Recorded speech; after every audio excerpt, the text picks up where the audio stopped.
It's no wonder why like some soldiers come back from sort of Iraq, Afghanistan, and have PTSD and all sorts of shit wrong with them. And I think we definitely need to support those people. Definitely, yeah.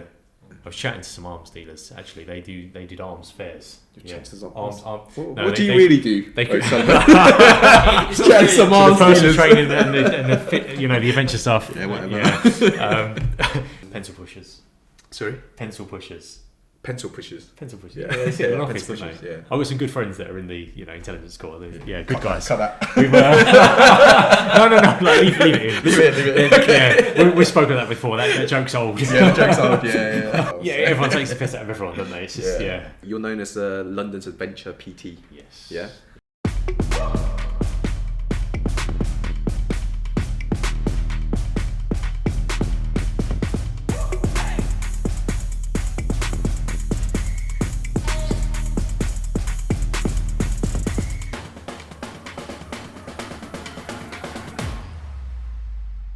Right, so today's podcast, I've got my buddy, Jack O'Sullivan. Welcome, Jack. Hello, how are you doing? Yeah, good. How are you doing today? Yeah, good. Yeah, always. Good. Right, so Jack is he's a PT. He does one-on-one coaching. He does group coaching in person and online. He's based in the Essex area and London area. And the interesting thing about Jack is he does adventure trips, which is geared mainly towards men. And what he does is he takes them on adventure, takes them out and about on hikes, climbing mountains, all that good stuff. Yeah, we've got a few trips planned for this year already. So looking to get on some of them. Yeah. So do you just want to start off by talking about how you got into coaching, like one-on-one coaching, coaching online, and then also about how you got into all this adventure stuff as well? What's like the motivation behind both? So I got into fitness purely through passion, basically. I love fitness. I've always kept fit. I've always played sport from a young age. My family have always been very fit. So I wanted to help people get fitter. And that's the reason I got into fitness, to help them get stronger, fitter, and to achieve their goals and dreams. The group coaching, is that part of a gym, or is that do you have something set up yourself? No, I work out with a few different gyms. Gold Standard Personal Training Studio in Loughton. Okay. VIP HQ Essex. Yep. So that's based in Stapleford Abbots. Yep. And then David Lloyd Chigwell. Your one-on-one stuff, is that through the gyms as well? Yeah, so Gold Standard Personal Training Studio and VIP HQ Essex. Okay. I do the one-to-one stuff there. Sure. Yeah. And then obviously online, you do it on Zoom or something. Online, I've got a fancy little app actually. Okay. So I can reach further afield. I can target more people through online training. So I've got a few clients online at the minute. We've got a fancy little app, so I can we do a Zoom call, work out your goals, and then from there, I create a training program for you, put it all online on the app. It's super sexy, super fancy, and you can train, do your workout, complete it, let me know you've done it. We can just rejig the workout as and when. We're getting some good results from the online training platform. Okay, great. And I just want to go back into the adventure training stuff. Yeah. So this is something quite unique, isn't it? It is indeed. Yeah. So you're known as London's Adventure PT. Yes. Yeah. How did you get into doing all this adventure stuff? What was the motivation? Like with fitness, I've got a passion for the outdoors. I love adventures. Always have done. I lost it at some point when we transitioned from sort of college into work. People were just too busy to do it. So I kind of lost that element of my life, that adventurous element. And then I got ill. And after sort of recovering from that, I moved back into my passion of sort of the outdoors. I thought, you just got to live your life as best you can, So got back into the fitness, and it was sort of the adventure side of things. And that was, really push that now. Yeah. It's important that people get outside and exercise in nature. So me and Jack, we actually met at Army Reserves basic training, which is quite interesting. So I just looked out and I was like chatting to some people, and then I saw him chatting to some people. I was like, oh, this guy seems cool. I'll talk to him. And then I'd just broken up with my partner then. And then Jack was telling me about the wonderful world of online dating. So you say wonderful. that was how we connected initially. So I was like, yeah, Paul, get on it. And I was like, man, I'm like old school, like, because I haven't been single up till that point. I haven't been single since I was 20. Right, so you kind of missed that I missed that the whole space, that online dating. the whole online thing. So I was like, how do kids do it these days? That's what they do. Don't really understand. Yeah, they swipe left or right. Yeah. So going into how we met, how did you end up in the Army Reserves? What was your motivation behind that? Something I always wanted to do. Okay. Yeah, I've always that nitty gritty sort of challenge yourself, being with the best, basically the fittest people around, to see if I could live up to it. Okay. That's part of the reason. Yeah. So what happened was me and Jack, we met on Mod 2 of basic training. So previously in basic training for the reserves, it was a 3-part structure. So it was Mod 1, Mod 2, Mod 3. We met on our Mod 2 at Purbright. And then we met again on our Mod 3. And in the same section, weren't we? We're in the same section, Mod 3, yeah. I think I actually messaged you about that beforehand, didn't I? Yeah. I was like, right. So Jack, get on this one. Yeah. And then you told me it was full. Yeah, it was full. Yeah. And somehow, my sergeant, she managed to sort of, pull some strings, and I got on the same course, and then we were in the same section, which is, Yeah, literally, you know what happened was, someone else from Mod 2 came into the section, and he took the bunk next to me, right? Yeah. And then there was some kind of mix-up, because he was actually in the other platoon. Oh, okay. So he left, and then you showed up. And then you took that bed. Sweet. So if you came a little bit later, you might not have taken that bed next to me. Of course, yeah. Yeah. Strange how things work out, and then we're here now. Yeah, now we're here doing a podcast. Yeah. So a bit random. Yeah, and then Jack was actually my Basha buddy. So in Mod 3, there's a field component where you have to stay out, and you basically camp under this like plastic sheet, which is called a Basha. So Jack was the guy who was blessed with sleeping next to me. Yeah. And looking after each other, so you basically just buddies, For that you look after each other, make sure you're both fed, watered, your weapons are clean. Anything else that needs to be done. But I left the second day in field. Yeah. Because I got injured after doing a fire manoeuvre with Jack. That's it. We're doing little attacks, with section attacks. Yeah, section attack. Fire and manoeuvre drill. We were both moving towards the target, weren't we? Yeah. Popping off rounds, and then all of a sudden I heard shouting to Paul, move! I was like, I can't move, and there was no movement. My man was down. So then we had to work on that and get you out of there, didn't we? Yeah. Jack thought he was gonna have to fucking fireman carry you out of there. Yeah, he didn't. I love the challenge. Quite a serious injury, wasn't it? Which you've only just recovered from. Yeah, I ruptured my MCL, so I got medically downgraded. That's it. Couldn't complete my training, but I went to visit you guys when you passed out. Yeah, it's good to see you. Yeah, that's good. Because I thought I'm missing out. I need to go see how it all finishes. Well, it was nice that you turned up, because we was all there together, weren't we? At the end, section 2, the best section that wasn't it? Yeah, we won best section, didn't we? We won best section, yeah. Yeah. What was your fondest memory, or any funny stories you remember from training? Well, you know the one I'm going to bring up. Go on, bring it up. Are we mentioning names? Are we allowed? Yeah, go on. Yeah, so send it to them after. Corrally. I forget how it went down. She come to the room, didn't she? She came to. We were in the men's toilets, the ablutions, and then she came in and she said to you, O'Brien, can you just check something for me? And then you just followed her, and then afterwards you came back, and I was like, why did you follow her? You're not O'Brien. I was playing the game. And then you were like, I don't know. And then I said to him, I'm just going to call you O'Brien. We were running with that for 2 weeks, wasn't it? That was quite early on in So for 2 weeks I was O'Brien. And she didn't know, did she? She just kept calling me O'Brien. And we only told her right at the end that he's actually called O'Sullivan. On the last day? Yeah, on the last day, yeah. After the pass out parade. Yeah. So that was my funniest memory. Yeah. And also other nicknames. Was it Fry? Silverback? That's right. Did the monkey walking the best. Yeah. He was the fastest monkey walker. Do you remember Hulk? Him.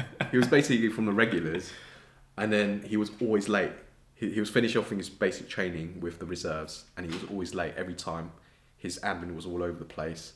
his section hated him. Yeah. So everyone just took the piss out of him and called him Hulk. He thought he was good, didn't he? Because he was obviously ex-regs. But hadn't finished his training, is that right? That's why he was finishing it off with the reserves. Yeah, that's right. And then went into the field and just used as too much cam cream, just absolutely lathered his face with green camo paint and not much else. Yeah. And he got the nickname the Hulk. And then my one, named after the supreme leader. The supreme leader of North Korea. Yeah, so my nickname was Supreme Leader. Just because I was really bossy and just told people what to do all the time. Yeah. So we wouldn't have you any other way, let's be honest. Yeah. And then I remember Obi saying to you, do you think he was always a cunt?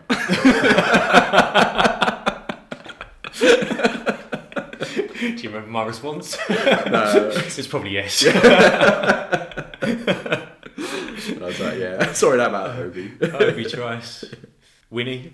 Yeah, Winnie. We Yeah. called him Winnie the Pooh because Once again Kirali couldn't yeah. pronounce his name. Kept calling him Winnie when it's called Vinny. I think that was it, wasn't it, for nicknames? Yeah. So how I structure these podcasts is I like to talk about in terms of 3 pillars. So health, wealth, relationships. The reason I like to talk about these 3 is I find these are the 3 things most important to people. Chances are if you have a challenge in life, it's always one of these 3 pillars.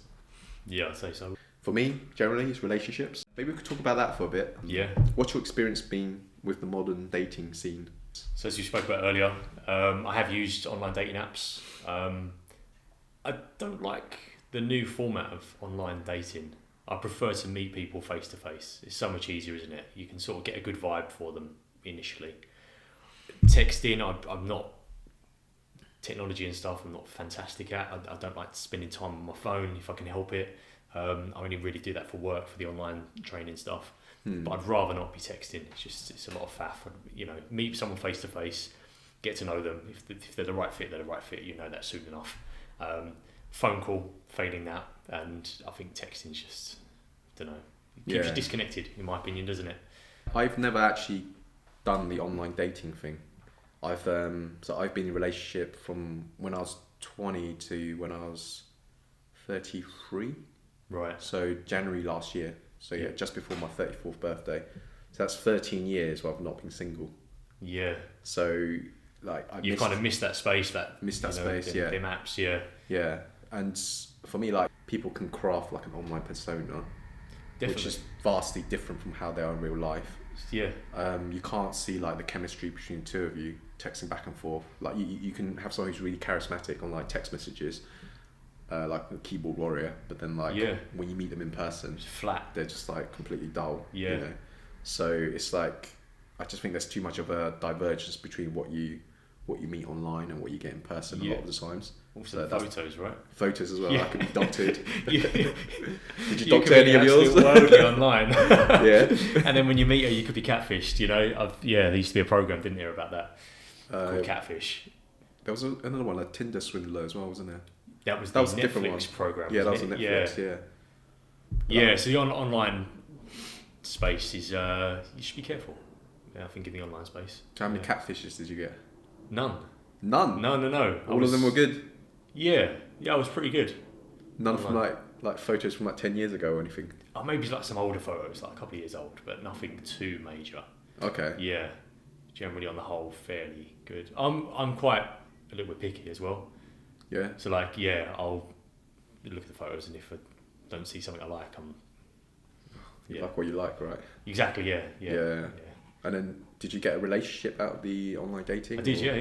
Yeah, it actually worked. Oh, so it did work. It did work. Yeah. Okay. Yeah.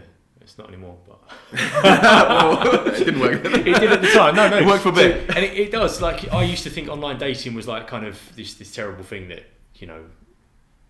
I don't know, just didn't think it was ever going to work. Why would you meet anyone online? But it has worked for me, And I know loads of stories of people where it has worked. So I wouldn't write it off. It's another tool, isn't it, to meet people? It's probably the easiest way to meet people now. Okay. Very difficult to sometimes go out and meet people. But if you are out and you see someone you like, just go and approach them. Yeah. Say, hey, how you doing? Yeah. Get to know them. Old school. Let them know what you think of them. If they're good looking, beautiful, just let them know. Yeah. Yeah. I'll take them out. grab their number. That way you've kind of made that introduction already, haven't you? They sort of know you. If they don't like you, they're going to say no and reject you, right? But at least you tried. You could be a dating coach as well. There you go. Jack's advice for dating. Yeah, there we are. Any young men out there that need some advice? Yeah. Let's go into talking about wealth. Yep. So I guess in terms of financial stuff, everything comes from your coaching business. Yes. Do you do any investments? Yeah, so sort of gold and silver I got into a few years back. That's never going to go anywhere. I think with sort of recessions looming and stuff like that, you've always got some physical assets there that, you know, cash can be wiped out. I think 99% of the world's money now doesn't exist. It's just online. So if anything happens to the internet or, you know, a bank, your wealth could be wiped out, you know. Yeah, so I got into that space. A little bit of crypto I got into, and a few stocks and shares. Okay. Yeah. Nothing too major. My main focus now is just investing in my business. Okay. You know, yeah, and building that up. And when more income comes from that, then I'll look to diversify.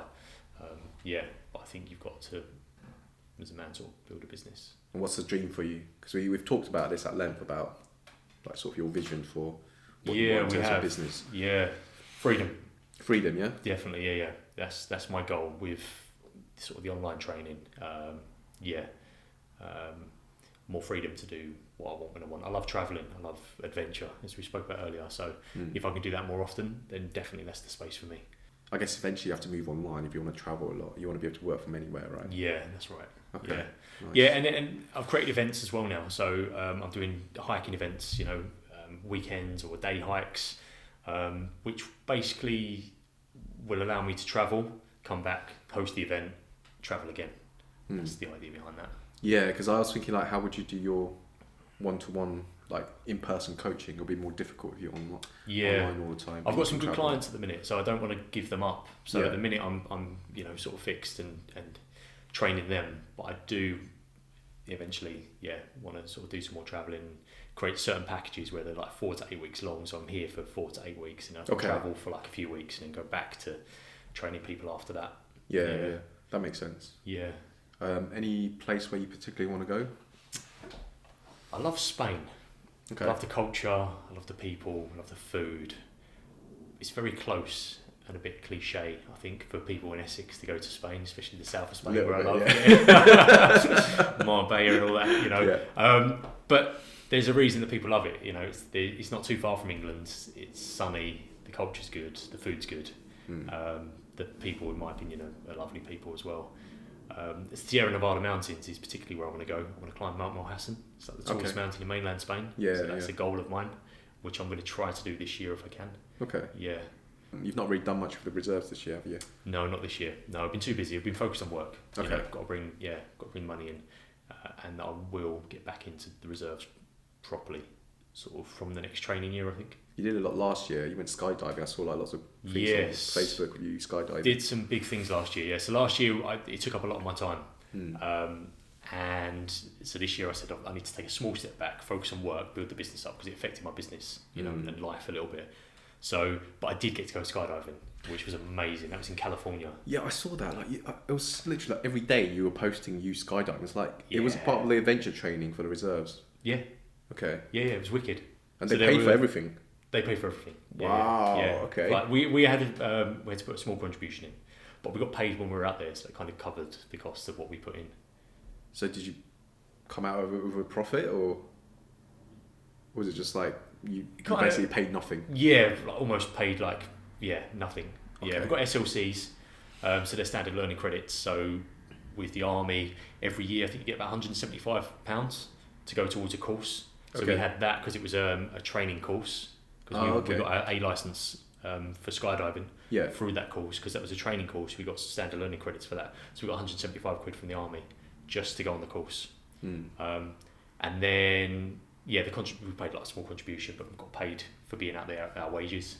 They paid for food, flights, skydiving, the hotel, pretty much everything. Wow. It was good. So that's part of the reason, you know, it's a draw for people to join the army, because for the adventure training. There's a lot of skiing out there. You know, people do a lot of skiing. A fair bit of skydiving, but you've got to be on the right courses and have the right.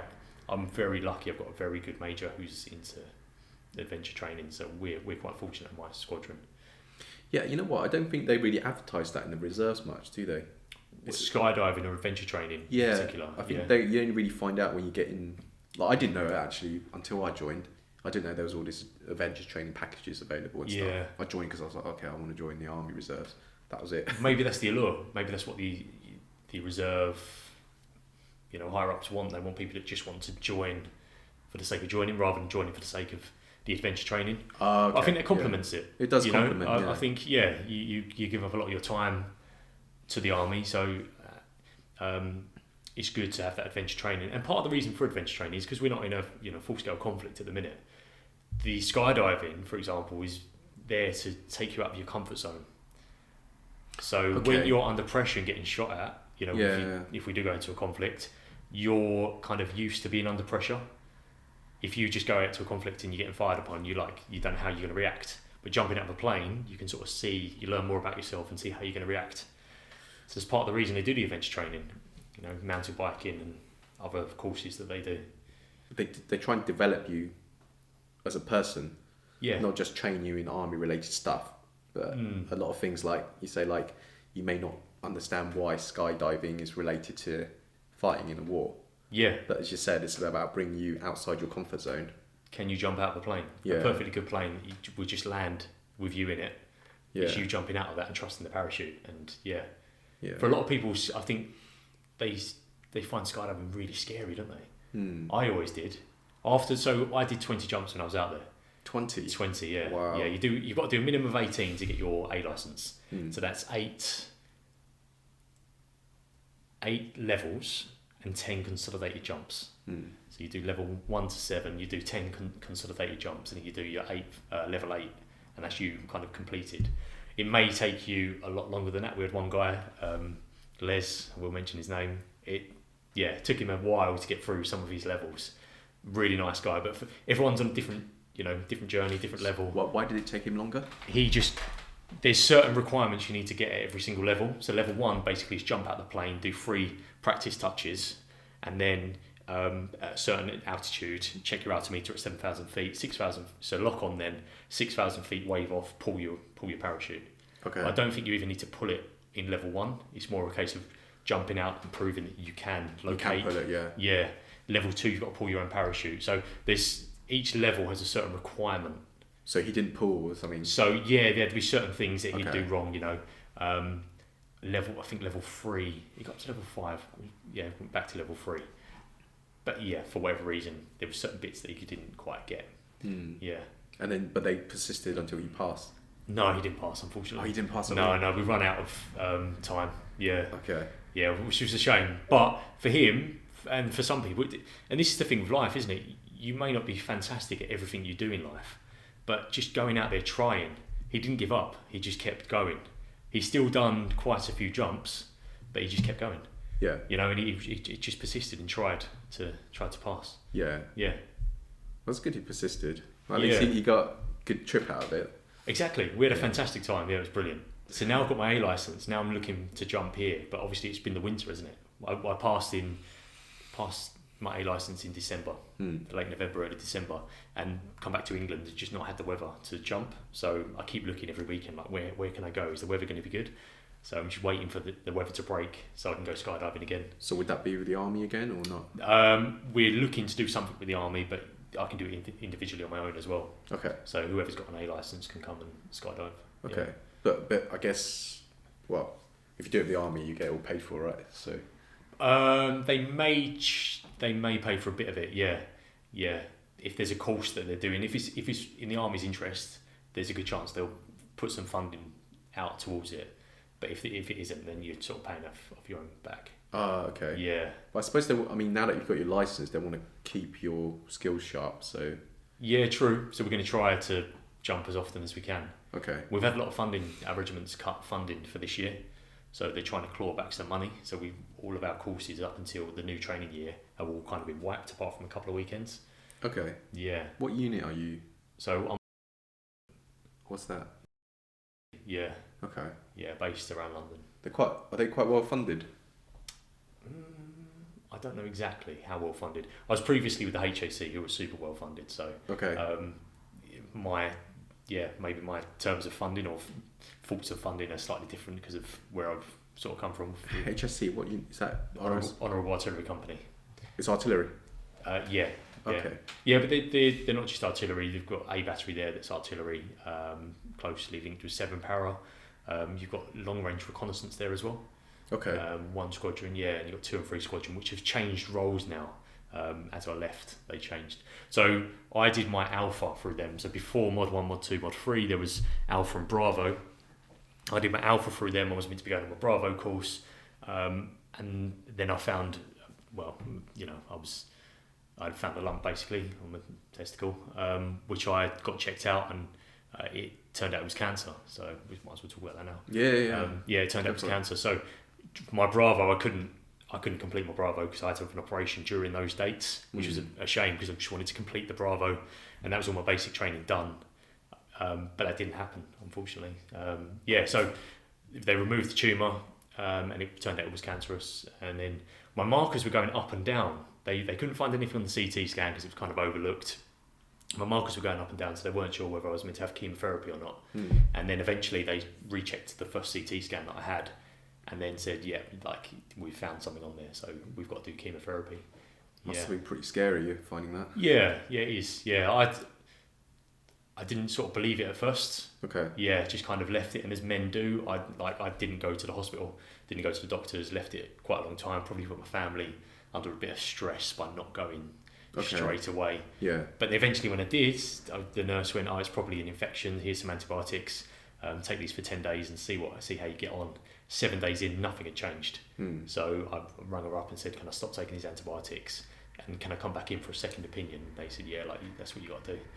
But that was in September. I think it wasn't until the January where I went to my local doctor that he went, this is serious, let's get you in to see a consultant. Really? Yeah. I'd been to a previous hospital. I was working at the Natural History Museum at the time, doing some lift engineering, and the local hospital then was Chelsea and Westminster Hospital. So I went there in the December, just before COVID hit, I think 2019, that would have been. But went there, and it might be 2020 actually. Anyway, went there. They'd done a blood test, done an ultrasound, but they didn't really say much about it. They said, we might get you in for an operation, but I was like, but why? And it was meant to be Christmas Eve or something. I was like, I'm going to enjoy my Christmas, thank you. And then I went back to my local doctors in January, and they said, it's quite serious. But it's not until you hear that you kind of go, oh shit, maybe I should take this seriously. Yeah. Because I guess you were probably fit, healthy. You're doing sports. You felt fine. Yeah. Everyone I spoke to said, how on earth did you get ill? Because I am fairly fit and healthy. I do look at what I eat. I do eat some crap sometimes because sometimes I'm on the road. So you got to get some nutrition in or some food in. It's not always nutritious, is it? But I believe training stress. Stress. If your body's in a state of stress, it can't recover. You've got 2 nervous systems. Your rest, digest, your fight, flight system. So if you're in a state of stress, you're in fight, flight, and your body can't rest and digest. So then it's not repairing itself. And I think that's a problem in this day and age. So many people are stressed, and this is why we have so much illness, because we're not resting, digesting. So we've got to try and eliminate stress from our life as best we can, or just deal with stress better. If you can deal with stress better, then you can start to rest and and relax and recover. So I don't know what the split is, but is that how much is it a genetic component that you got it, and how much is it the environmental stresses and lifestyle? So there's new research coming out called epigenetics, which is where genes can turn themselves on and off. So for example, and this might be a little bit controversial for some people, but 50% of people that get breast cancer have got the gene. Okay. Yeah, but the gene can turn on and off. So just because you've got the gene doesn't necessarily mean you can get breast cancer. And I think there's only there's people that are going to explain this a lot better than me on different podcasts and bits and pieces. But epigenetics says it's not the gene, it's the environment. That switches it that on, switches basically. The gene on or off. Yeah. So, but part of that is you live the way your parents live. So they say genes because you're living and thinking and breathing how your parents live. Where if you take yourself out of that environment, would your genes act in the same way? Probably not.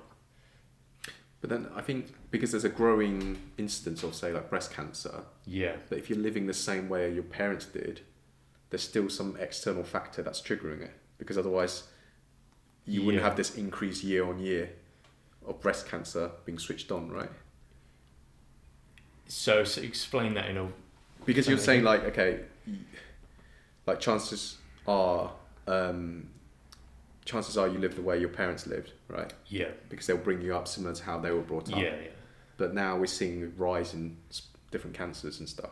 Yeah. So something else in the environment must be triggering that, whether it's through changes in the food we eat. Yeah. Or, you know, maybe like job stresses, or something else must be contributing to that. Yeah? I think there's a whole host of things. Yeah, it's not just your, you know, hereditary, you know, how you were brought up. Yeah. But it's environmental stresses as well. How do you think for you, what do you think potentially could have triggered your cancer? Stress from training. I used to train very hard. So you overtrained basically? Overtrained, Okay. yeah, definitely. Yeah, may not give myself enough recovery. I know I didn't. There was, I burnt out like badly about 6 or 7 years ago, where I had, luckily enough, had some savings saved up. I had to take time off work, sort of go travel, and so I think that was a major factor. I think thoughts as well, how you think about yourself is a big thing. Yeah. So what do you mean, like negative thoughts? Negative thoughts, okay. Yeah, definitely. Create negative emotions, create negative feelings, and that can affect your body. It's been proven with science now. Okay. Yeah. I think they call it psychosoma, Right. where the mind affects the body can affect the mind. Yeah, So definitely. it's like one cycle, basically. Yeah. When you say you were overtraining, how much were you training? So, a lot.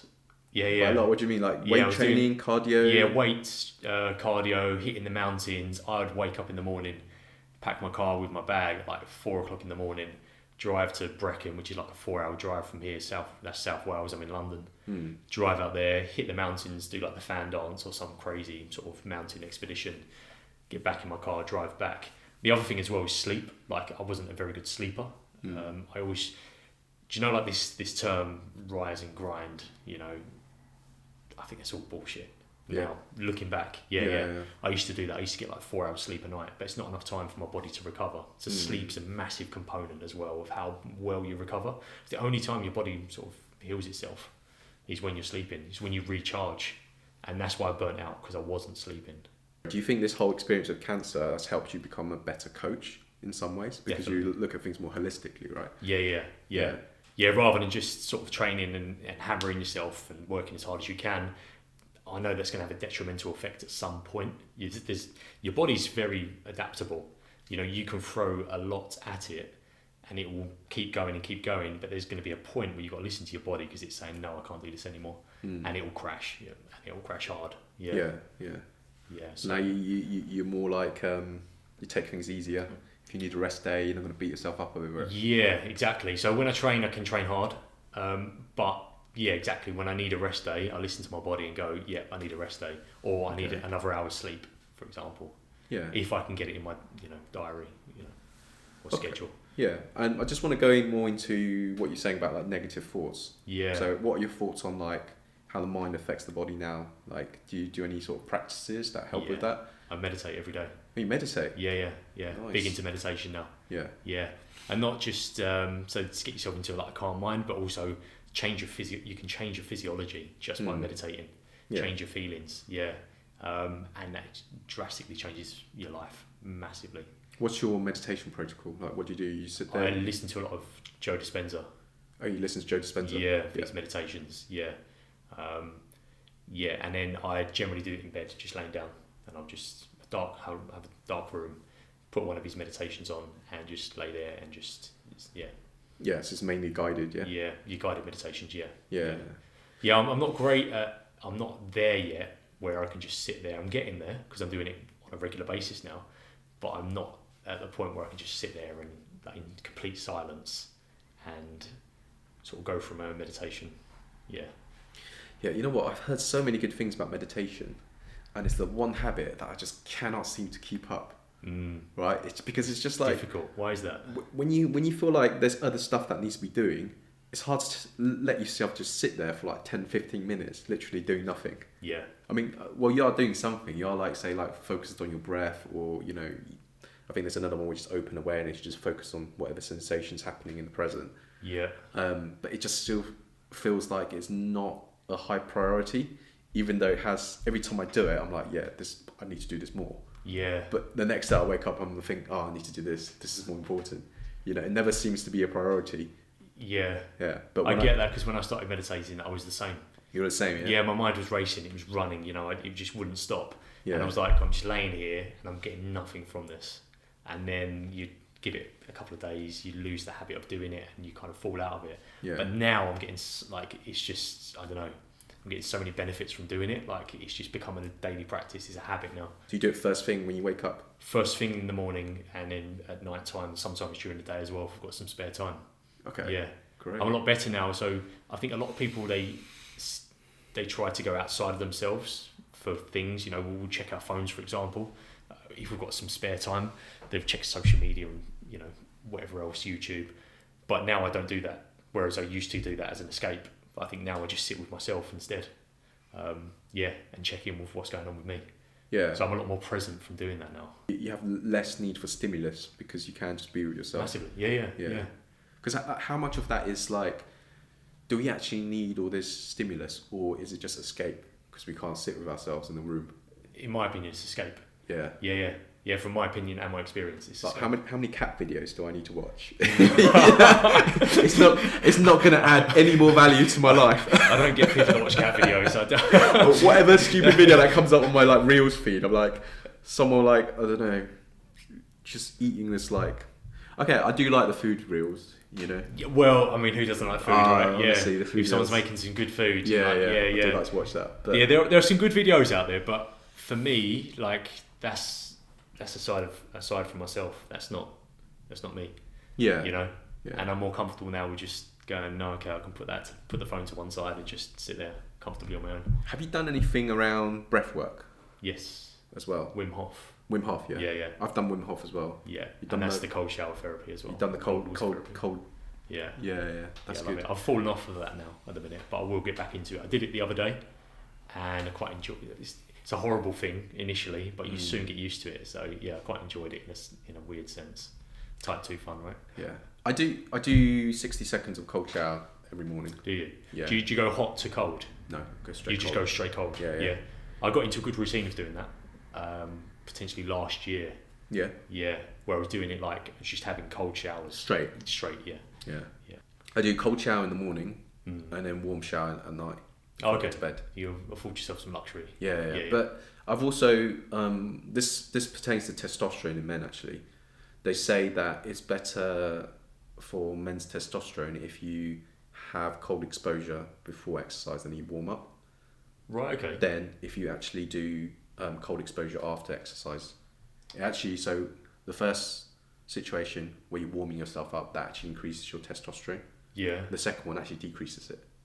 So if you have cold exposure after your workout, that's interesting. I think when I was in the best shape of my life, I was training hard. It was during the summertime, so after my intense workout, I'd go straight into the shower and I'd pretty much have a cold shower just to cool my body down. Yeah, that's what I used to do as well. I used to do that for it was always like workout and then cold shower. Yeah. But then I read the study about it and I was like, oh, that makes sense. Right. Okay. I need to dig it out and send it to you. Yeah, but if it's you an could, interesting study. That'd be good. But they say that it's good to have heat exposure after workout because that almost like prolongs the effects of the workout.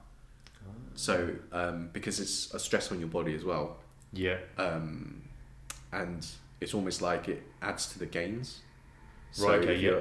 Extra benefit. Yeah, there'll be extra benefit accrued when you have heat exposure sauna afterwards. So I've heard a lot about the saunas and how they benefit men especially. Yeah. Well, you got to be careful with that. You got to have you heard of Huberman? Yeah, I was going to say Huberman. Huberman. Yeah, so he said that when he goes in, he because you got to be careful for sperm production. You don't want too much heat. So he goes in with an ice pack in his stuff down his... Yeah. It's like, I'm packing. Ice packing. That's the real reason he does it. Yeah. Well, that bullshit science. Yeah, Huberman's really good actually. He's very good. Yeah, I like listening to his stuff. Yeah, Huberman lads. Yeah. He also went into the breathwork. He did a study with some other guy, some other scientist, and it was done on the most effective breathwork technique, where he compared meditation with lots of different breathwork techniques. So I think he did box breathing, he did Wim Hof, and he did cyclical sighing. And out of all of the ones he tested, cyclical sighing was the one that was the most effective in making you activate your parasympathetic nervous system. To calm you down. Yeah, to calm you down. That's it. To get out of that stress state, to get into a more relaxed state. Yeah. Do you know much about that? Yes. Work, yeah. So cyclic sighing, that is when you breathe in. So you breathe in deep. Yeah. And then after you breathing deeply, you make another one last breath in. So so what that does is it expands all the smaller air sacs in your lungs. Because the lungs are made up lots of little air sacs. So you breathe in to fill most of your lungs, and you breathe in again, and that expands all those little air sacs that haven't been expanded. Yeah. Right. And then you breathe out slowly. Ah. So with a sound? Like you don't have to, but it's best to just breathe out your mouth. Right, okay. So you go... Interesting. Because I knew the other two techniques, obviously Wim Hof and the box technique, and I know. Yeah, Wim Hof does something different for me. Wim Hof makes me more energized. I find it's good in the morning. It's meant to get more oxygen into your system. Yeah, it makes me pump. Have you done the push-ups with that as well? Yeah, I've done the push-ups. Yeah, it's mad. Well. Yeah. Yeah, 2 rounds of that, set of press-ups. You can do more press-ups after. I've actually proven that. As in, you after doing that exercise, you can do way more push-ups than you could before. It's crazy, isn't it? Yeah. But you obviously get more oxygen back into your system, and that's the whole idea behind it. Yeah. Do you go quite lightheaded when you do that? Yeah, as I well? do. Like, yeah. And then I ease yourself into that one. I push myself too far by almost passing out because I'm holding the breath hold. Yeah. Right. I'm trying to hold. I'm 2 minutes 30 in. I'm I'm turning blue. I gotta beat my last time. That's what we do, isn't it? We challenge ourselves. We try to push ourselves. Yeah. Yeah, I might get back into one of them, but I'm finding the Joe Dispenza meditations for me are just working an absolute treat. Yeah, his books changing my physiology, changing my perceptions on life as well. I'm just more chilled, more calm. Things are just working out. It's just. And so that's your main sort of way of dealing with negative thoughts, sort of meditation. I don't really have too many negative thoughts now. It's crazy how your mind just changes through I'm assuming it's through meditation. Yeah. Do you think age plays a part? It's like you get older, just give less of a shit about things. you know old people, right? They don't care. They don't give a shit. They're just fine. So maybe I'm just getting old. You know what? I was dating a French girl once, and she was saying how when she told her grandma that I was from Taiwan originally, the grandma said, "Do you think he's yellow everywhere?" And I just thought it was hilarious. I was like, look, come on, all your family are thinking it. It's just your grandma just said it. Yeah, I know, yeah. So props to your grandma.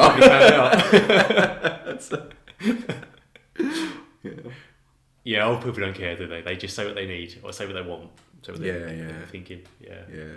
That's actually. I think it's not a bad thing though. I think it's good to just express how you want to talk. Just say what you need to say. Yeah, just be. And truthful. It's up to the other person if they want to perceive it in the wrong way. That's their problem.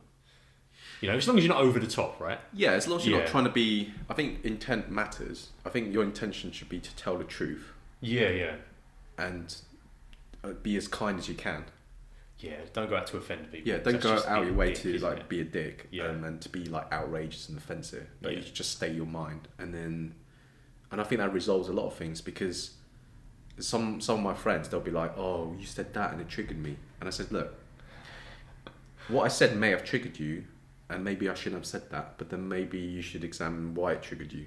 Yeah, they got to look deep inside themselves and find out. Yeah, because I didn't say it with the intention to be offensive. Yeah. The fact that it triggered you was unfortunate, but we can't censor everyone just because you get triggered, right? It winds me up nowadays. Comedians can't do their Can't act. say anything. Because, Yeah. But I think if you're offended by what that comedian's saying, just don't listen to their material. You know, look at something else that whatever you want to watch. You know, Yeah. that's your business. I don't care. But don't tell someone they can't do something because that's what they do.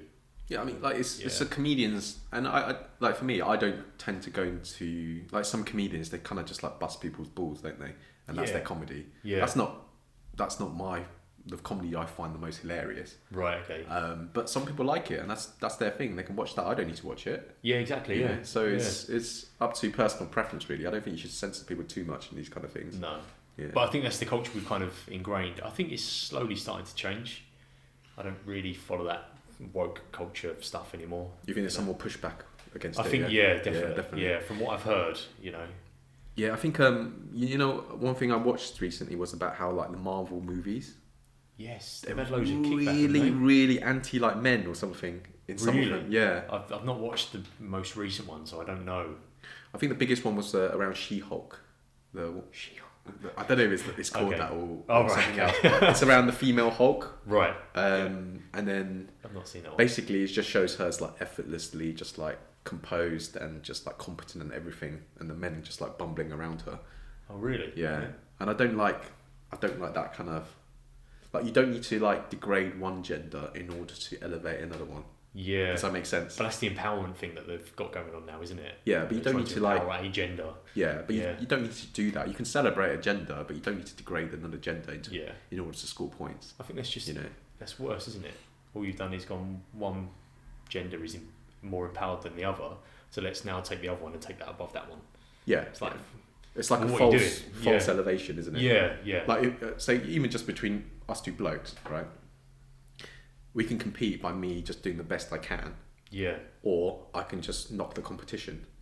Yeah. What is better? Yeah. And then there's no competition. There's no competition. And what's the point? Yeah. If there's no competition. You have to just make it on your own esteem, not have to like resort to these weird sort of tactics just to get one up on the other. Yeah.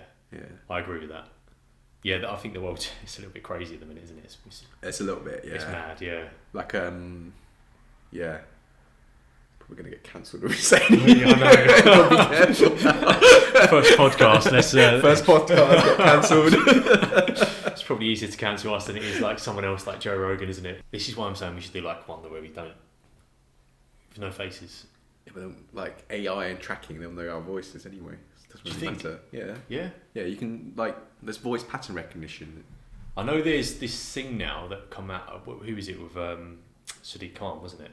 Where he said something that he didn't actually say, is that right? Yeah, deep fakes. Yeah, deep fakes. Yeah, so deep fake people now. So what happened there? So they got his voice created. You can deep fake anything now, like even like videos of people saying stuff. So I listened to a lot of Joe Dispenza, you know, in his work and stuff, and there's some videos on YouTube that come out. It's kind of his voice, but when he says a certain word, like you can tell it's a robot saying it.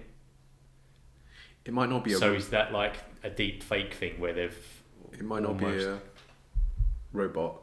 It might be just when you're cutting video. Sometimes what you do is you can use AI tools to cut out the silences, because that makes the video more engaging. Yeah. But it could be a little bit jarring because he's like saying something. So he might be saying like, oh, and then I believe in meditation. He pauses for a long time because, and he cut out that long silence.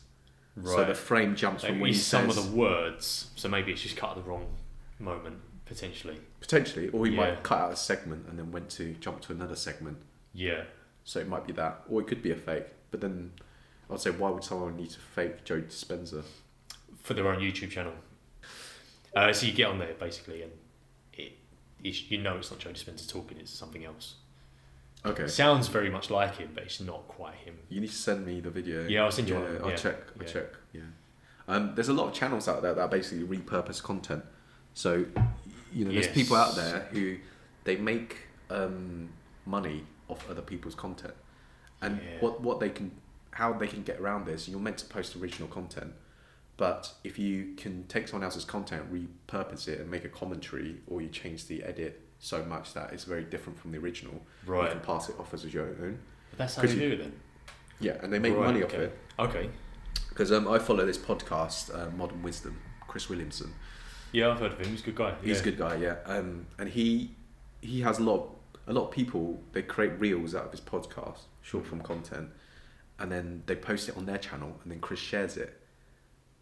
Because it's handy for him then, because he hasn't got to do any work. All he's got to do is press a button, the share button. Yeah, literally all he has to do is share. And also some of these channels, Instagram pages, they've actually got more followers than him. Really? So actually it brings their followers onto his Instagram. Yeah, because he's sharing the content. So actually it's actually beneficial for other people. So it's not a bad thing. It's not necessarily a bad thing. Yeah. Another one is this woman, Sadia Khan, Sadia Psychology. Yeah. She is everywhere. She pops up out of nowhere. She's not cutting in the video. She just went on all these podcasts, and I think because a combination of what she says and also she's quite attractive, people have gone and cut lots of clips of her, and then she's gone viral. I listened to a podcast the other day. It might have been the Chris Williamson one. Yeah. And she was saying, I don't know how it happened, but I was just talking speaking about what I speak about, and she just blew up. Fair play to her. She's doing really well. There, yeah. I think she's got her branding down. She's got a really strong personal brand. Right. And I went and checked on her. Checked on her website. She's got a terrible website. Has she? Like, as a web developer, it makes me want to cry when I look at it. Have you messaged her? I've not messaged her, but you should message her. She her website. I checked that she's got one of those Calendly bookings. Where you can book in That's it, because she does one-to-one stuff. She does one-to-one, yeah. For a 40-minute call, she charges £250. Does she? Was she charging that before she got kind of... I don't think so. She blew up. You don't charge like therapy sessions don't cost that much. I think you're looking at depends probably who you're working with, doesn't it? Maybe £100 maximum. Yeah. Like the pricey ones. But yeah, £250. Yeah. That's a lot of money. Yeah. For 40 minutes. 40 minutes as well. Not even an hour. Fair play to her. It's worked out well. Yeah, a little bit about marketing there. I don't even know if this is going to go in, but throwing it in there. Should we talk a little bit about what you're doing as well? Yeah, can do. Can we do that? Yeah. Yeah. So originally, my background is in web development, and then last year I took a year out to do my Army Reserves training. So my idea was to do Mod 3 and then do CIC, do it all in 1 year, and then do a bit of travelling as well. So obviously I got injured on Mod 3. Yeah. And then I thought, well, how it works is because I'm a contractor, you tend not to go travelling when you are in contract because you get paid by the day. Right. So what contractors normally do is they'll work for like an entire contract and then they'll go travelling in between contracts. Okay. So I thought, okay, I got injured, I need to recover, and I've got this travel booked in the summer for 4 weeks. So I thought I'd just wait it out. And then I got to November, and then I started looking for a new contract, and I was speaking to some recruiters, and they said, "There's no contracts. We've not seen it this bad since 2008 during the recession." Oh, really? Yeah. So basically, when the economy's down, contracts come along with the business cycle of the economy. So when the economy's down, there's not a lot of contracts going. And this is not just for my industry. I've spoken to other self-employed people in other industries. People just aren't spending. I've spoken to therapists. They're like, all their bookings dried up. You might have experienced a bit of dip in your coaching as well. Yeah. There's something happening in they've announced a recession, haven't they, that we've dipped into one. Yeah. So I think people, as soon as they hear that word, especially after going through the 2008 financial crisis, they're more in tune as to what's coming potentially. Yeah. Definitely. Yeah, so after I was looking for contracts and I thought, can't really find anything at the moment, and I don't desperately need to find a job at the moment, so I thought I'd do a course on marketing, because that's one thing which I've never, that's one of the subjects which I don't really know much about, marketing. Right. I think that's more my brother's forte, because he runs like a digital agency. Oh, okay, I didn't realise that. Yeah, literally his job is... So when you reached out to me last year about your branding stuff, I was thinking, actually, this is more my brother's forte. Right. But he'll charge you. Yeah. I was like, all right, I'll give him a little bit of tips here and stuff, because if I pass him to Sam, then he'll just rinse you. Yeah. So, my brother, literally, his job is he started this digital agency, and then he passed it on to other people, because he started off doing like WordPress sites, but he wasn't really that into the web development side. But he's very good at networking. He's very good at sales. So that's business though, isn't it? that's business. Yeah. He like for me, I think I'm more of a technician. I'm good at like doing like the web design and stuff. I'll just work behind the scene building stuff, but I'm not very good at marketing. Right. Whereas my brother, his job is literally he gets like £1,300 a week to just take clients out for dinner. Oh, That's okay. his job. Fantastic. He just eats around London. It's not a bad job, is it? Yeah, and then he like talk shit to them. Yeah, talk shit to them. I was like, "What's your sales technique before?" He said, "Oh, I don't even talk about business." Before he was dating this girl, and he had her name tattooed on his arm, and all he talked about was like, "Yeah, I don't even talk about business. I just talk about this tattoo of my ex-girlfriend, about how she left and went back to Brazil, and that was it." I suppose he's reaching someone on a personal level, isn't it? Yeah, he's like, I was like, "And they buy from you?" He's like, "Yeah." And I get a retainer from them. It's like, okay, that makes no sense to me. So how far is this podcast going out? What? I'll tell you a story about somebody I know. Go on. Similar thing. Yeah. They went out. Sometimes they go out and take clients out for dinner, and obviously the job is they want to try and get some money to invest into their fund, for example. So that's what they do, and then they go out and they party. Like they don't really talk that much business, but the people, you've got to know the right people, right? So if people want to party and they want to, go out for good food and stuff, take them out, do that, entertain them. Yeah. And they're more likely, especially after a couple of drinks, to sign the contract and go, yeah, okay, we'll give you that money. Yeah, you know what? I got a mate who does that as well, but he works for the Financial Times. Right. And he was actually thinking of quitting because he said like, I literally have to get pissed for my job. Yes, that's the only problem, isn't it? Yeah, he literally has to get himself wasted, get them wasted. Sorry? This guy got in at 9 a.m. Really? When was it? Wednesday, I think it was. He was meant to have a session with me. Oh, really? To cancel, yeah. Because he was fucked. Yeah. Well, how he put it to me was he said that actually he takes all these clients out from big businesses and stuff, and they have to subscribe to like a newspaper. That's one of their like requirements or something. Right. They don't really care which newspaper they subscribe to. Right. Okay. But Financial Times is quite a big paper. It's quite reputable. Yeah. So if he takes them out and builds that sort of like connection, then they're just like, oh, he's a good old boy. Just go with that one. Yeah. You know, they've got the budget. It doesn't really matter to them. And then they don't care who's doing the business. They just want to make sure the business is done with the right person that they like. Yeah. Yeah. No, like and trust, isn't it? And that's marketing. Yeah. That's part of it because people buy from people, don't they? Yeah. So I actually used to do door-to-door charity fundraising. Yeah. And that's painful. It's a tough game, isn't it? You get a lot of people being rude to you. Yep. And what they say is like, they said, look, you can't hard sell a charity on the doors. Yeah. Right? So there's a percentage of people that they'll just sign up based on the charity. You say St. John Ambulance to them. Yeah. And then they'll just say yes or no. Yeah. Right? There's another percentage which is like, this is where skill comes into it. If they like you, they'll buy from you. Yeah. I've heard that. So the ones where they're just going to be binary, yes, no, you don't need to sell at all. The other side sold, is aren't they? They're already sold. They like the charity. The other side is like they like you as a person, then they'll sign up. Yeah. Yeah. That's Sam. I assume it is. Let's get him on camera. We've got a visitor, Sam Arnold. Right. As well. It is indeed. Yeah. Reservist. Still there. Have you done much this year? I've done a lot of weekends. Yeah. A couple of trade weekends off to Wales. Sunny old Wales, that is. Yeah. Isn't it? Where did you go in Wales? Have you been or are you going? No, we've been. Yeah. So it was one of the traded weekends last year. Oh yeah, the last year. Yeah. I was going to say I've just come back from Wales, Brecon Beacons. Oh no. I went this weekend. Yeah. Seen all organising the Brecon Beacons Adventure Weekend. Yeah. Can I plug that now? Yeah, plug it. Yeah, 5th to the 7th of April. We're going to go there. We've got waterfall hikes. We've got sunrise hikes. It's going to be good fun, basically. Yeah, it's going to be pretty active. So if you're fairly fit and you love the mountains, come along, get signed up. Yeah. Yesterday or this weekend, it was covered. The tops of the mountains were covered in snow. It looked really good. Are you camping or not?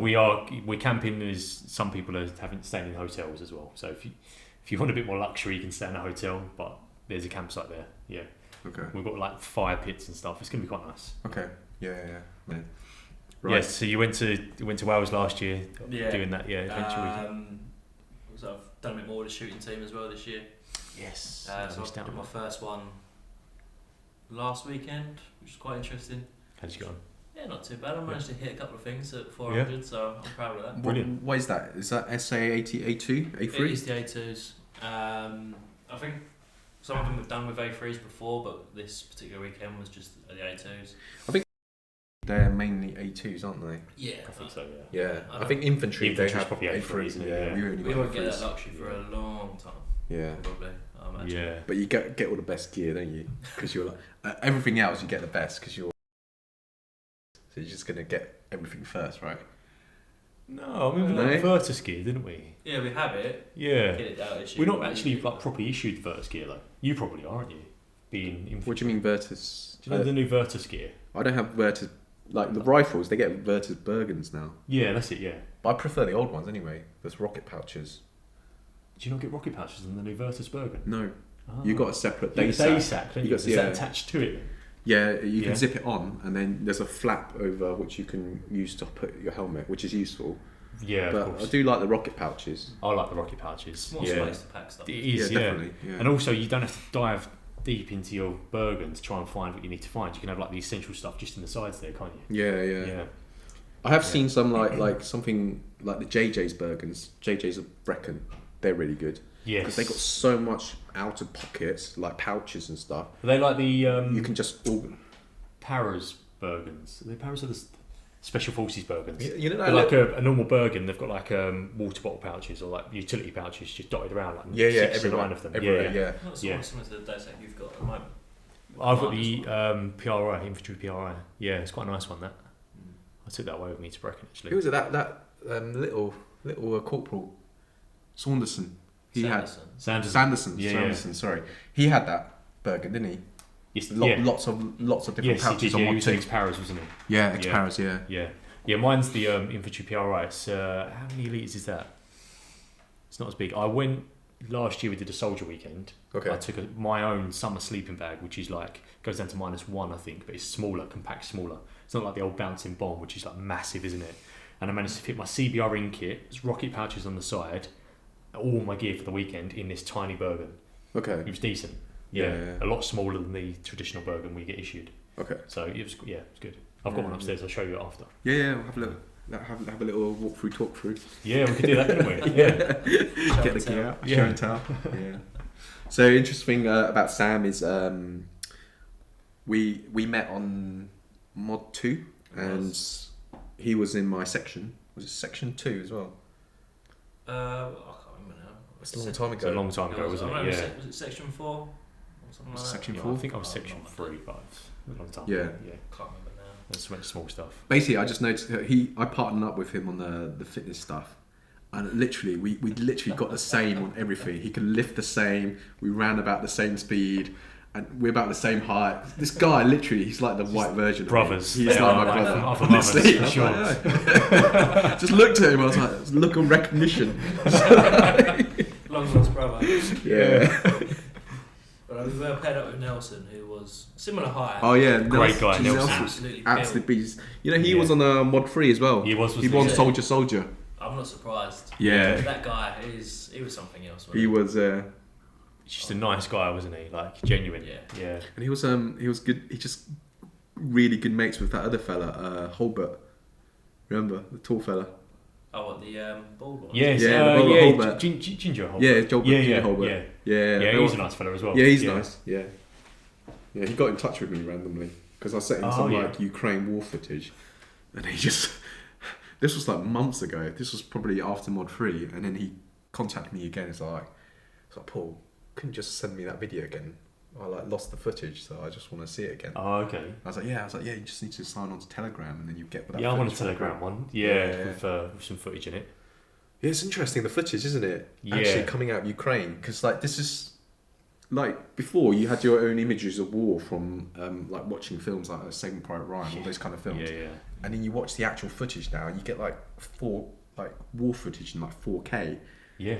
and it's just like whoa, Serious stuff from it's the front really lines. serious, yeah. It does put it more into perspective for you as well. It does, Like, yeah. the drone footage and things like that I've seen. And I think Yeah. war's been glorified a lot, hasn't it, over the It has years been. through films and stuff. Oh, Yeah, And definitely. yeah, when you you know, when you see the footage of it, It's not. Yeah, Honestly. it's no wonder why like some soldiers come back from, you know, sort of Iraq, Afghanistan, and have PTSD and all sorts of shit wrong with them. And I think we definitely need to support those people. Definitely, Yeah.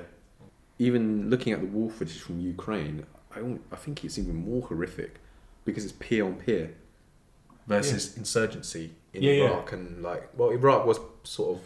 It's more large scale. It was a conventional army, wasn't it? But not as strong, obviously, as the UK and US. Yeah. But in Afghanistan, it was more like conventional army versus insurgency. Yeah. Different war. To what's being... Yeah. Yeah. But Ukraine and Russia is really peer on peer, modern fighting. We haven't really seen that since like World War Two. Well, probably a few other conflicts after that. Yeah. But it is, isn't it? It's trench warfare as well. It's like back to the old school way of fighting. Yeah. With drones and drones are the biggest we do now. Game changer, isn't it? Yeah. It is 100%, and especially with a lot of, like we've seen a lot of advancements. It's not even drones you'd think like the MQ-9 Reaper drone, is it? It's like a off-the-shelf drone that they're 3D printing objects on them that they can hold a grenade, pull the pin and drop it. Yeah, it's and crazy. How many times have you seen footage of that where they've managed to drop a grenade through an open tank hatch? Exactly. Blow it up inside. Yeah, it's pretty mad, isn't it? I saw some war crimes the other day though of Russians that captured some Ukrainians. Yeah, and the latest place they took was it? Yeah, sort of. They were going to be prisoners of war and they just shot them. I know. So it's terrible. Shit going on out there for sure. I do think that there is going to be. I don't want there to be, but I do think there's going to be another world war at some point. Do you know what I think? The way of the world, with so many people in it, and the way the economy and civilization is now, something's inevitably going to kick off. Yeah. But how far is it going to go? Well, it's going to probably be a different war than anyone's ever known because of the technology advances. Yeah. So. But you look at the Ukrainian and Russian conflict, and it's not really that much technology involved, apart from drones now, from what I know. And I don't really watch the news, so I'm not super up to date with what's going on out there. But as far as I'm aware, it's still, trench warfare. There's some tanks involved, isn't there? But that's quite difficult where they've got the dragon's teeth and that line of defence that the Russians have built. The Ukrainians have built a new one now as well, is that right? Yeah, I mean, what I've seen. What I mean by that is Ukraine is still limited by their level of technology. Like, they're very much dependent on the West to supply them with arms. Yeah, but then the Russians haven't really come up with anything in particular, have they? Like this. Russia though, they suffer from corruption. So I think the doctrine in the Soviet war was, the Soviet era was, any war is going to be nuclear. So they invested a lot in like missile technology. Right. But then because of corruption, the army, a lot of the money that should have gone into investment in the army was embezzled, essentially. Right. So this is why Putin probably didn't understand the state of his army when he went into Ukraine. He thought he would take it over in like 72 hours or something. Yeah, well, we all kind of did, didn't we? Thinking, everyone did. Yeah. I remember I just started a new job and I had a computer, I was on the desk and had the computer there and I was, keeping up to date with it every single day as to what's going on. And I was like, it's 2 weeks in and they still haven't taken Ukraine. Yeah. Like, I thought that's, as you said, 72 hours, but here we are. You thought 2 years later. You thought Russia was like, they had a pretty solid army, didn't you? Yeah, everyone did. Well, the amount of troops and the equipment they have, you'd expect it, wouldn't you? Yeah. And they're one of the biggest arms exporters as well. Are they? Yeah. Right, okay. Yeah, up there with like the US. I think they were like, I think it's like US, France, Russia. They're some of the biggest arms exporters in the world. Right, okay. Yeah. War creates money, doesn't it? That's the thing. That's why there is war. Yeah. I was chatting to some arms dealers. Actually, they did arms fairs. What do you really do? They could chat some arms the personal dealers. training and the fit, the adventure stuff. Yeah, whatever. Yeah. No, they did arms fairs. So they got different companies in to promote products and stuff. And I said, you're having a bit of a time at the minute, aren't you? They went, we're making tons of money. Yeah. That's just what happens, isn't it? Yeah. There's definitely an element of that behind the scenes, isn't it?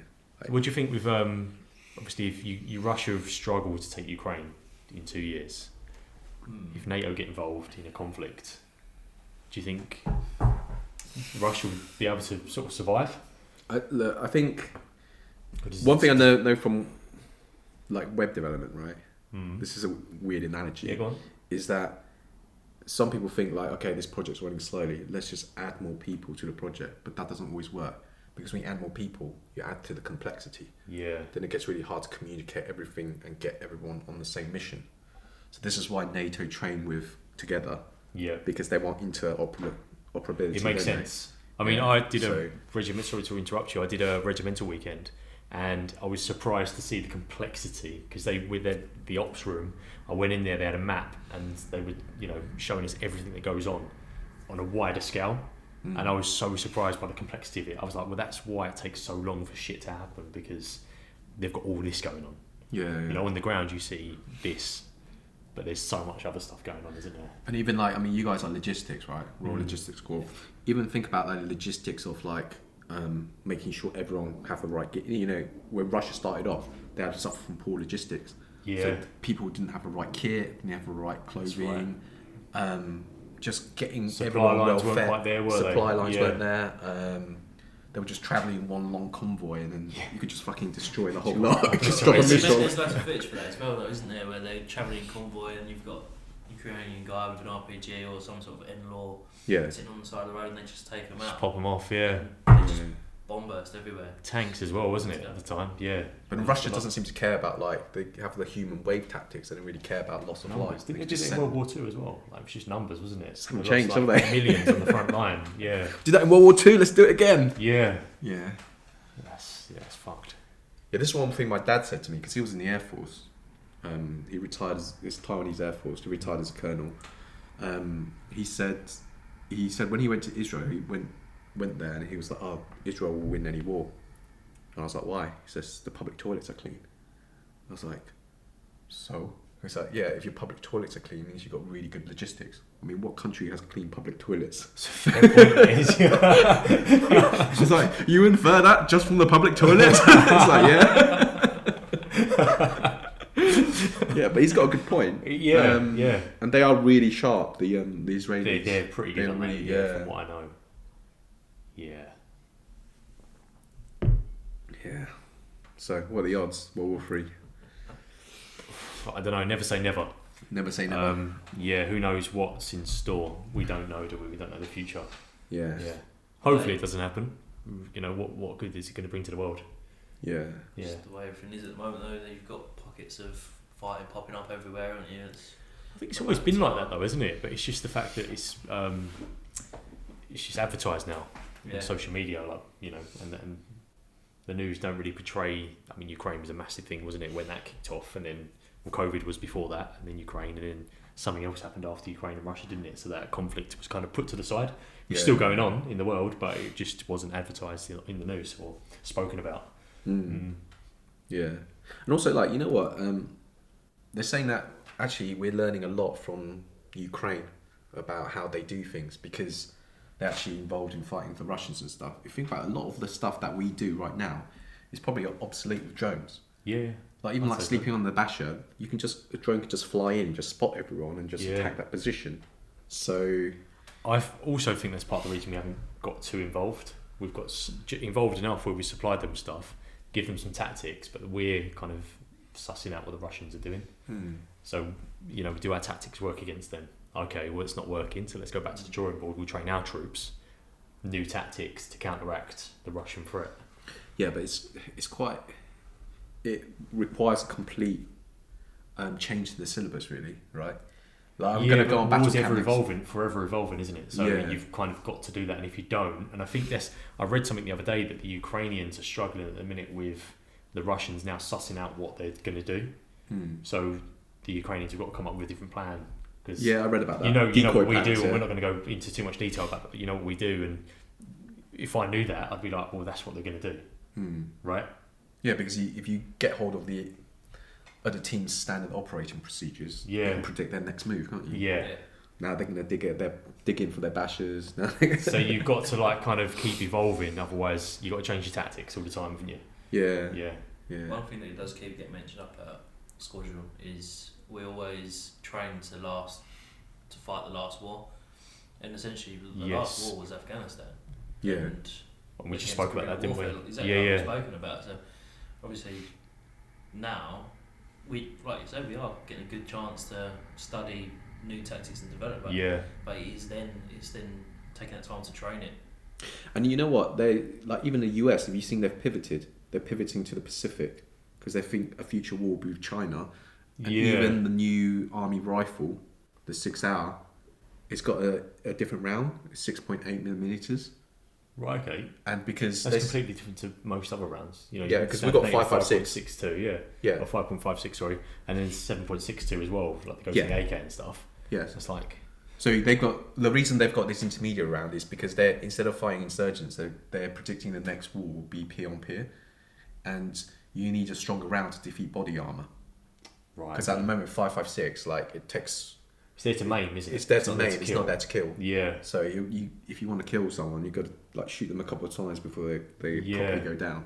And that round may potentially still maim, but it'll just penetrate the body armor.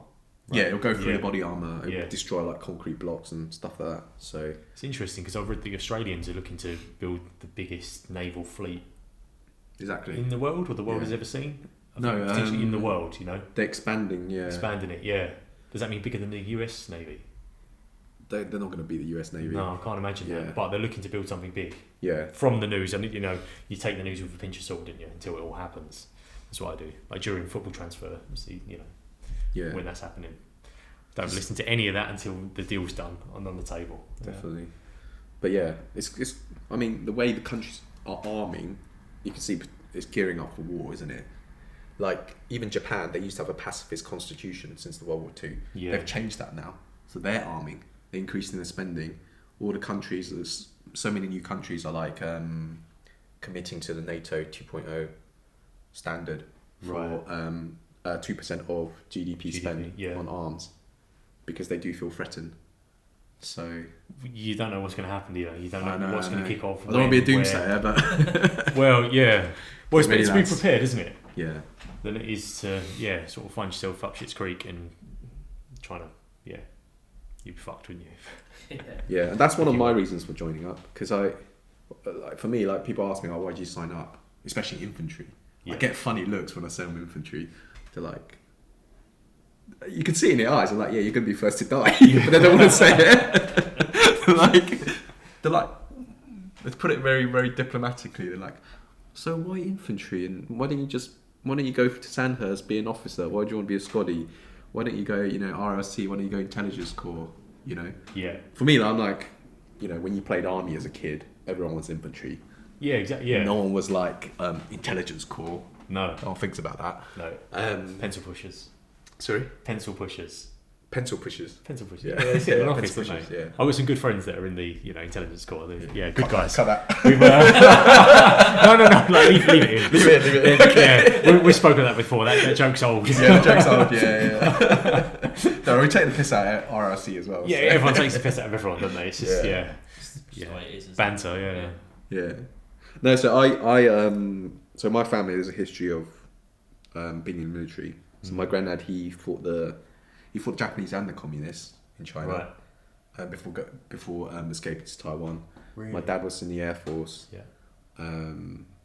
So when I was a child, I always wanted to join the army. I don't know. It was like skips a generation. My granddad was infantry.